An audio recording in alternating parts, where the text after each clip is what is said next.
மாறுவதை புரிந்து கொள்வது. என்ன பிரச்சனை? மாற்றத்தை நாம் புரிந்து கொள்வது இல்லை.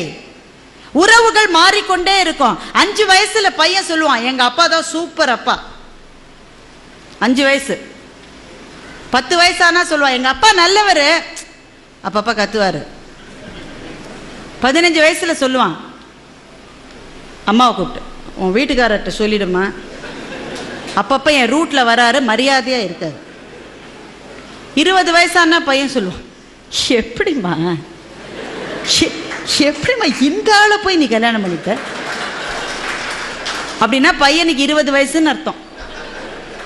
30 வயசானா பையன் சொல்றான், சார் நான் எங்க அப்பாவோட பேசுறது இல்லை சார், நான் என்ன செஞ்சாலும் தப்புங்கிறார் சார், அவரோட நான் பேசுறது. அப்படின்னா பையனுக்கு எவ்வளவு வயசு? 30 வயசு.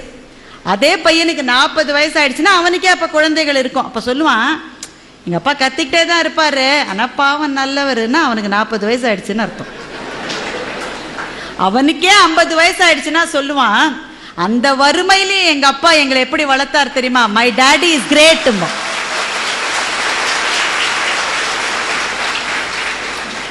எங்க அப்பா கிரேட்னு 5 வயசுல சொன்னது சார், திரும்பி வரதுக்கு 45 வருஷம் ஆயிருக்கு பாருங்க. இதுதான் மாற்றம். இந்த மாற்றம் உறவுகளில் உண்டு, நட்பிலே உண்டு, வாழ்க்கையின் செல்வ நிலைகளிலே உண்டு. எல்லாத்திலையும் மாற்றம் வரும். எந்த மாற்றம் வந்தாலும் நான் தொடர்ந்து பயணிப்பேன் யார் நிற்கிறார்களோ அவர்களுக்கு சோர்வு வருவதில்லை.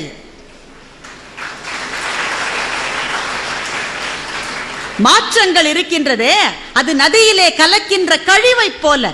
எந்த கழிவு கலந்தாலும் ஓடிக்கொண்டிருக்கிற வரைதான் நதி. கழிவு கலந்துட்டாங்களேன்னு அது நின்று போச்சுன்னா நாற்றம் பிடித்த குட்டையாகி விடும் அது.